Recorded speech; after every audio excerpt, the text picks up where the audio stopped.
This is DW News Live from Berlin. Pro-democracy rallies in Hong Kong draw the largest crowds in months. Organisers say 800,000 people took part in what they called a last chance for the city's pro-Beijing government. Our correspondent has the details. Also coming up, a major fire engulfs a factory in India's capital, Delhi. The early morning blaze leaves more than 40 people dead, most of them workers who were sleeping inside the building.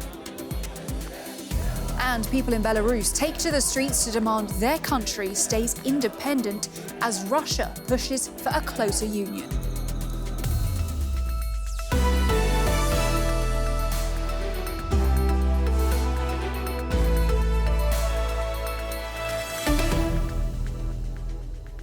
I'm Helena Humphrey, glad you could join me. Pro-democracy demonstrators in Hong Kong have been staging their largest anti-government rally in months. Thousands thronged the streets in what's been the first large-scale march to be approved by city authorities since August. Now, after half a year of protests, demonstrators say they want to show the world that they are not giving up. Both city authorities and protest organisers called for calm. Ahead of the rally, police announced that they had arrested several people on weapons charges. Well, DW's Charlotte Chelson-Pill has been following those protests in Hong Kong and sent us this. Correspondent Charlotte Chelson-Pill in Hong Kong there. Well, a fire has killed at least 43 people in the Indian capital, Delhi. It's believed that an electrical fault caused the blaze, which swept through a factory where workers were sleeping.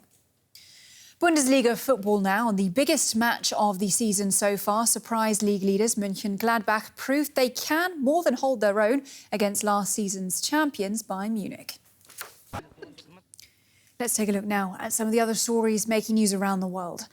Several thousand people gathered in the Ukrainian capital, Kiev, to urge President Volodymyr Zelensky to resist pressure from Russia.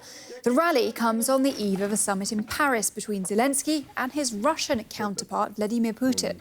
Their talks are aimed at ending the Russian-backed insurgency in eastern Ukraine, which is now in its fifth year. US President Donald Trump has warned North Korean leader Kim Jong-un he has, quote, everything to lose if he does not denuclearize. Earlier, Pyongyang said it had carried out an important test at a missile launching site. The North wants US concessions before agreeing to more talks. Firefighters are racing to contain almost 100 bushfires in eastern Australia. Weather conditions have eased, but a mega fire close to the biggest city, Sydney, is still threatening homes.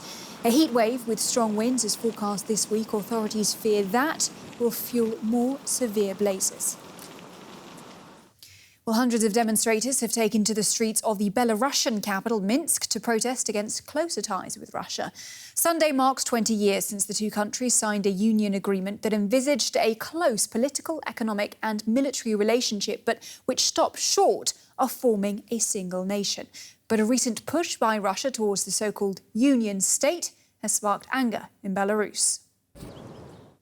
Well, Bundesliga football now, and the biggest match of the season so far. Surprise league leaders Mönchengladbach proved they can more than hold their own against last season's champions Bayern Munich.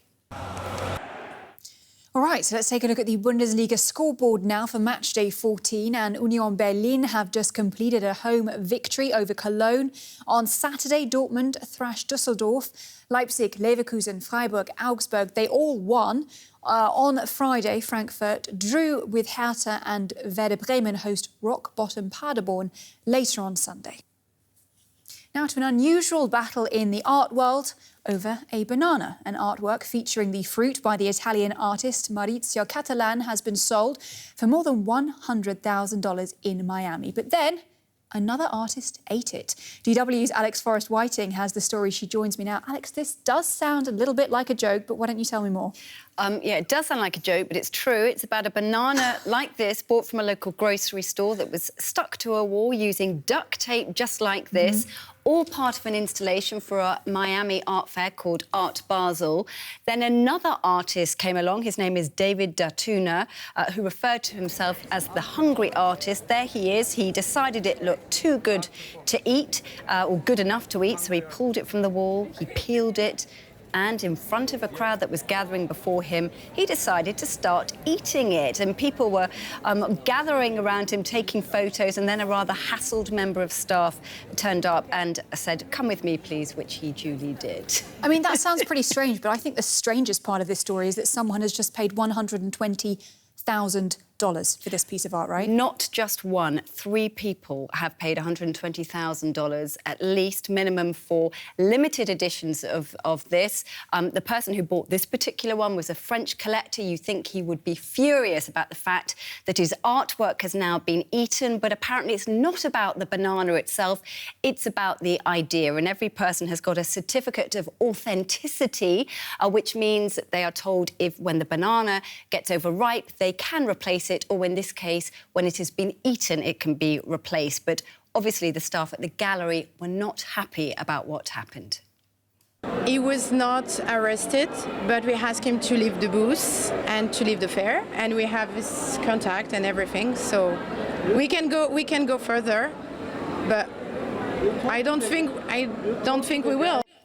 We're talking about the artist then, Maurizio Cattelan. I have seen some of his work, and it is, I mean, it's quite unusual anyway, isn't it? It is, and you've probably seen the 18-carat gold loo, the toilet. It was in place at Blenheim Palace. That's a stately home near Oxford in England.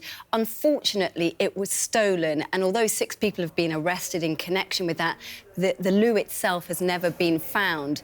Now, back to the banana. It was replaced on the wall using duct tape. Pretty quickly after this happened, there are now staff guarding it.